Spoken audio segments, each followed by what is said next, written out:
Assalamualaikum warahmatullahi wabarakatuh. Pada pertemuan kali ini kita akan belajar tentang menentukan harga atau nilai KP, juga menentukan hubungan KC dan KP. Nah, kalau pertemuan sebelumnya itu belajar tentang kesetimbangannya, kemudian belajar tentang persamaan KP dan KC-nya, kemudian menentukan nilai KC. Nah, sekarang menentukan nilai KP dan hubungan KC dengan KP. Menentukan nilai KP suatu reaksi. KP itu kemarin sudah dibahas bahwa KP itu adalah tetapan kesetimbangan tekanan parsial gas ya. Nah, apa yang dimaksud dengan tekanan parsial gas? Nah, sekarang akan dibahas dulu tentang tekanan parsial gas. Nah, tekanan parsial dan tekanan total ya. Jadi ada tekanan parsial dan ada tekanan total. Nah, untuk memahaminya, perhatikan gambar berikut. Misalkan di sini ada suatu wadah.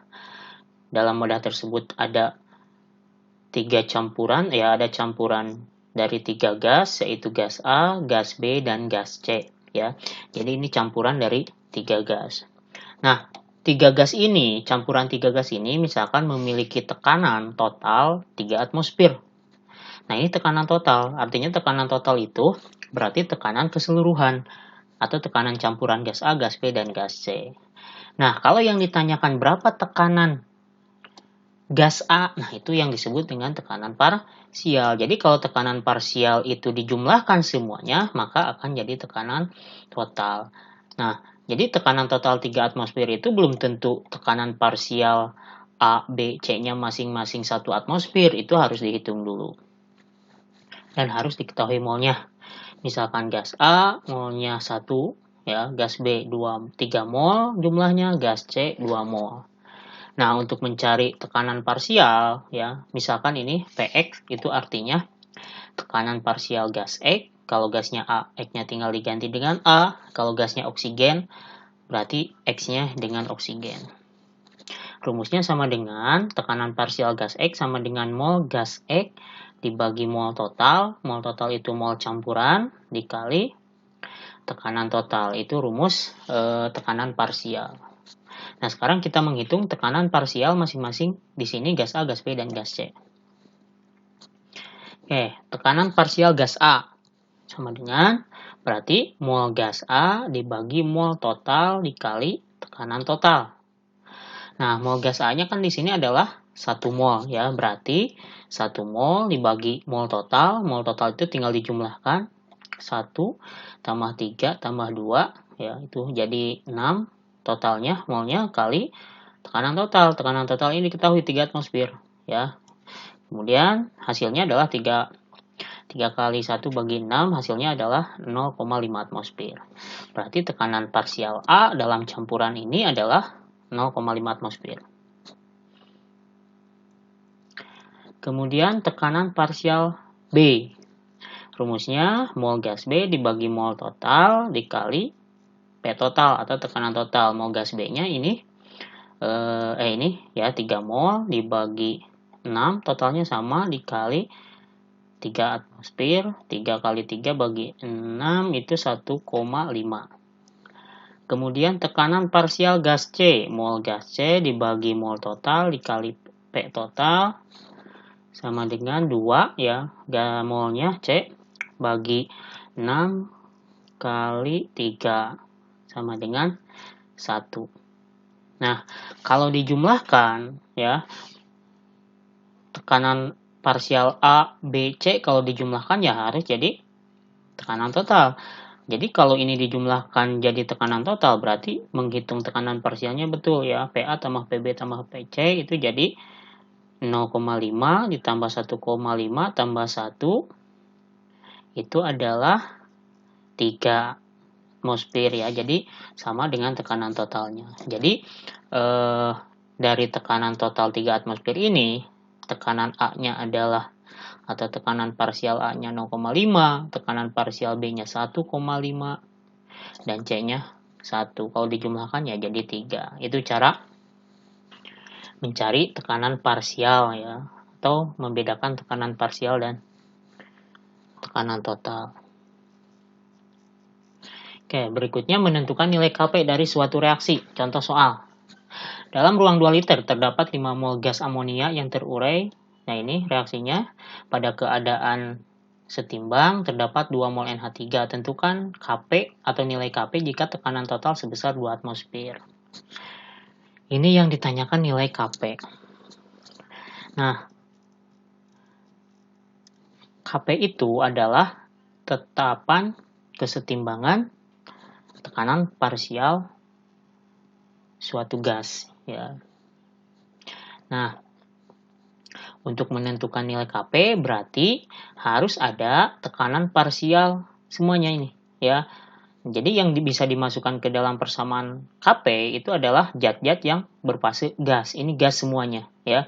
Jadi harus hati-hati dalam fase, ya. Jadi tidak semua fase atau hanya gas yang bisa dimasukkan ke dalam persamaan Kp. Caranya dihitung dulu stoikiometri reaksinya. Ada mula-mula NH3-nya 5 mol, ya. Terurai, ini reaksinya penguraian, ya. Satu zat menjadi 2. Nah, berarti di sininya terurai, ya. Kalau pembentukan bisa ditulis reaksi, ya, ini juga sebetulnya bisa ditulis reaksi. Kemudian setimbang. Nah, pada keadaan setimbang terdapat 2 mol NH3, ya. Berarti kita tulis di sini 2 mol. Berarti berapa yang terurainya? 5 menjadi 2. Berarti yang terurainya adalah 3. 5 kurangi 3 sama dengan 2. Kita cari mol N2 yang dihasilkan atau hasil penguraiannya. Sesuai perbandingan koefisien, ya. Ini 1 per ini, ya, koefisien yang diketahui 2 dikali mol yang terurainya, yaitu dikali 3. Sama dengan 1,5 mol. Yang ini caranya sama, 3 per 2. Nah, ini turunkan ke bawah, ini 3 per 2 dikali 3, ya, sama dengan 4,5 mol. Ya, bisa juga 3 per 1, sebetulnya ini lebih mudah. 3 per 1 kali 1,5, ya, sama 4,5 mol. Turunkan 4,5 mol. Ini diketahui sekarang mol dalam keadaan setimbang. Nah, karena yang ditanyakan nilai Kp, kita cari dulu masing-masing tekanan parsial gas tersebut, ya, dalam keadaan setimbang. Kalau yang ditanyakan Kc, kita cari konsentrasinya dibagi volume atau dibagi liter. Nah, karena ini yang ditanyakan Kp, berarti kita cari dulu masing-masing tekanan parsial semua gas ini. Oke, sekarang yang ini dulu, tekanan parsial gas NH3 yang diambil adalah mol pada keadaan setimbang, ya, bukan terurai, bukan mula-mula.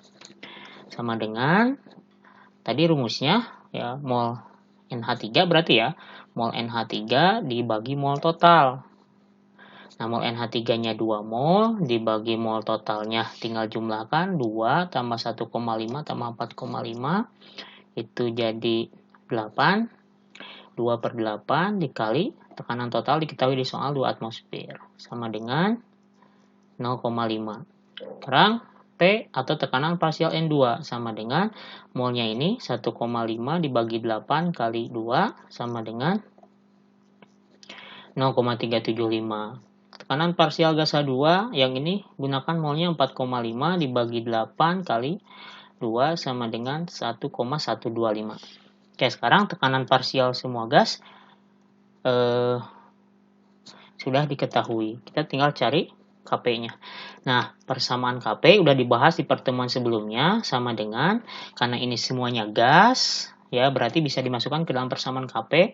Kp sama dengan, ya, produk dulu, ya, tekanan parsial N2, Pn2, pangkat koefisien, ini koefisiennya 1, berarti pangkat 1 dikali tekanan parsial H2 pangkat 3, karena koefisiennya 3 dibagi tekanan parsial NH3 pangkat 2. Kita masukkan. Nah, ini karena sudah diketahui N2-nya, tekanan parsial N2-nya itu ini 0,375 pangkat 1 dikali H2-nya yang ini 1,125 pangkat 3 dibagi 0,5 NH3-nya Yang ini pangkat 2. Nah, ini tinggal hitung saja pakai kalkulator. 1,125 dipangkatkan 3, 0,5 dipangkatkan 2, kemudian tinggal dihitung. Hasilnya adalah 2,136. Jadi KP-nya 2,136. Itu cara mencari harga atau nilai KP. Nah, berikutnya akan dibahas hubungan KC dengan KP. Nah, KC itu adalah tetapan kesetimbangan konsentrasi. Kalau KP tetapan kesetimbangan tekanan parsial gas. Nah, kenapa ada hubungan KC dengan KP? Karena antara KC dengan KP itu dua-duanya itu bisa dimasukkan zat yang berfase gas. Baik KC ataupun KP bisa dimasukkan zat yang berfase gas. Cuma bedanya kalau KC itu bisa juga dimasukkan zat yang berfase larutan, kalau KP hanya gas saja. Nah, untuk mencari hubungannya itu menggunakan persamaan gas ideal ya. Jadi tekanan parsial gas bergantung pada konsentrasi. Nah, persamaan gas idealnya P kali Pi sama dengan N kali R kali T ya. Dengan P adalah tekanan, Pi adalah volume gas, N adalah mol, R adalah tetapan gas, dan T adalah suhu mutlak. Nah, kalau mencari P sama dengan N kali R kali T dibagi Pi. Atau ini bisa ditulis seperti ini, P sama dengan N per Pi kali R kali T. Nah, ini. N per Pi atau mol per volume itu merupakan konsentrasi atau rumus dari konsentrasi atau molaritas. Ya. Jadi N per P itu adalah rumus dari molaritas ya atau konsentrasi. Maka ini adalah hubungan antara tekanan gas dengan konsentrasi atau molaritas. Berarti P sama dengan molaritas atau konsentrasi kali R kali T. Nah, sekarang kalau P-nya dibuat menjadi KP atau dibuat menjadi tetapan kesetimbangan, maka KP sama dengan, nah ini berarti ini kan tadi konsentrasi, maka ini berubah menjadi KC kali R kali T pangkat delta N. Nah, pangkat delta N ini merupakan selisih koefisien produk dikurangi koefisien reaksi. Ya, kenapa? Karena P menjadi KP dan C menjadi KC, ya itu dihitung dipangkatkan apa? Dipangkatkan dengan koefisiennya. Atau jadi hubungan antara KP dengan KC adalah KP sama dengan KC kali R kali T pangkat delta N ya. Yang dipangkatkan delta N-nya hanya R dan T-nya. Nah, jadi kalau yang ditanyakan KP tapi yang diketahui KC dan juga diketahui suhunya, tidak perlu mencari KP dari tekanan parsial, ya dari KC saja. Dengan syarat suhunya diketahui. Jadi untuk mencari KP, KC kali R kali T pangkat delta N. Ya, kalau diketahui KC-nya. Atau yang ditanyakan KC diketahui KP, ya berarti KC sama dengan KP per R kali T pangkat delta N. Ya. Jadi ini yang ditanyakan KP dari KC, ini yang ditanyakan KC dari KP. Keterangannya, R adalah tetapan gas umum, yaitu 0,082 liter atmosfer per mol Kelvin. T adalah suhu mutlak, satuannya Kelvin. Kalau derajat Celcius harus dirubah ke Kelvin. Cara merubahnya, Kelvin sama dengan derajat Celcius ditambah 273. Delta N adalah jumlah koefisien di kanan dikurangi jumlah koefisien di kiri. Contoh soal. Dalam suatu ruangan tertentu terdapat kesetimbangan pembentukan amonia ini. Nilai KC, nah ini diketahui, nilai KC pada suhu 500 derajat Celcius adalah 0,04. Hitunglah nilai KP pada suhu tersebut.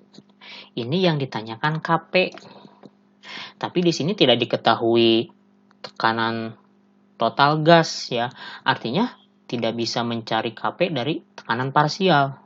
Tapi di sini ada KC. Nah, maka kita gunakan rumus hubungan KC dengan KP.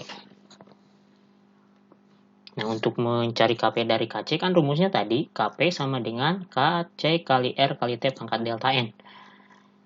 Oke, KC-nya sudah ada ini di soal 0,04 dikali R-nya juga sudah ada 0,082 kali T. T itu suhu mutlak. Nah, ini suhunya diketahui 500 derajat Celcius. Cuma satuannya masih derajat Celcius. Sementara suhu mutlak itu Kelvin. Maka rubah dulu. Ya, pakai rumus yang ini, derajat Celciusnya 500 tambah 273 jadi 773. Nah, baru masukkan ke sini. Pangkat delta N. Delta N kita cari dulu. Delta N itu rumusnya jumlah koefisien di kanan dikurangi jumlah koefisien di kiri. Nah, koefisien di kanan itu jumlahnya 2. Nih. Sedangkan di kiri, nah ini koefisien kan, ini 1, ini 3. Kalau dijumlahkan 1 tambah 3, 4. Berarti 2 dikurangi 4 sama dengan negatif 2. Berarti delta N-nya negatif 2. Jadi delta N itu bisa positif, bisa negatif, bisa 0 ya.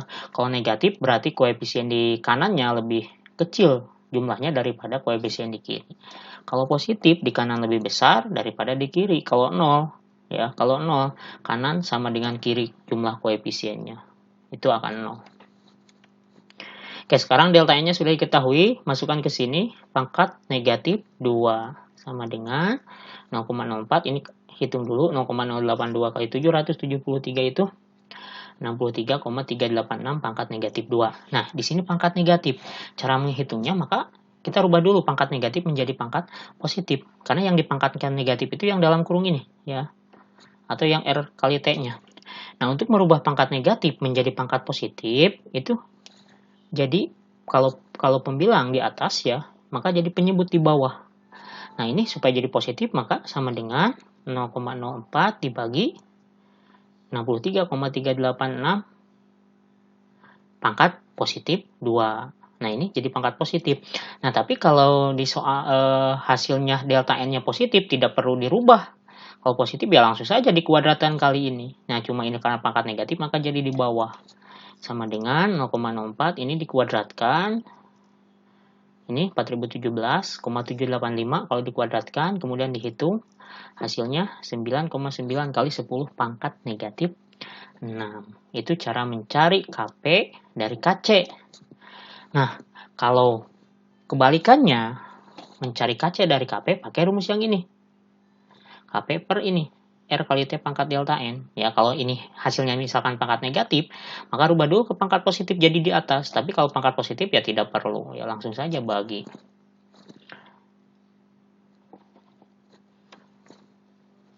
Nah, jika delta N sama dengan 0, gimana jika delta N sama dengan 0? Artinya sama dengan 0 itu jumlah koefisien di kanan itu sama dengan jumlah koefisien di kiri. Misalkan di kanan 3, di kiri 3. Kan 3 kurangi 3 itu 0.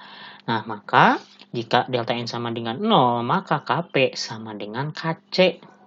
Kenapa KP sama dengan KC? Nah, ini penjelasannya. Jika delta N 0, maka pangkatnya 0. Yang di dalam kurung ini, berapapun angkanya, kalau dipangkatkan 0, hasilnya 1. Kalau 1 artinya kalau dikali 1 kan tidak berpengaruh. Gini, berarti KP akan sama dengan KC. Begitu juga di sini. Kalau ini 1, maka ya KC sama dengan KP. Jadi maka hitung dulu ya. Jika di soal yang seperti ini walaupun soalnya panjang, tapi kalau delta N-nya sama dengan 0, kita tidak perlu mencari ini. Kalau KC-nya misalkan 0,04, ya berarti KP-nya juga 0,04 jika delta N-nya sama dengan 0 ya. Nah, ini misalkan ini 0 ini. Nah, ini 0. Nah, 63,386 dipangkatkan 01, maka 0,04 KP-nya sama dengan apa? KC.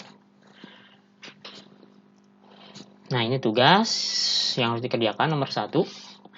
Pahami dulu soalnya. Ini nomor 1. Yang ditanyakan KP dan KC. KP dan KC. Nah, ini yang bisa dicari dulu itu ini ada 3 atmosfer. Nah, 3 atmosfer ini adalah tekanan total ya. Nah, ini diketahui suhu. Nah, ini berarti bisa dicari. Kalau KC mencari KC dulu ini tidak bisa karena mencari KC diperlukan volume. Nah, ini tidak ada volume. Jadi itu pahaminya seperti itu. Berarti ini cari KP dulu, kemudian KC menggunakan rumus yang hubungan tadi. Kemudian ini nomor 2. Nah, ini nomor 2. Yang ditanyakan adalah nilai KP. Yang ditanyakan adalah nilai KP.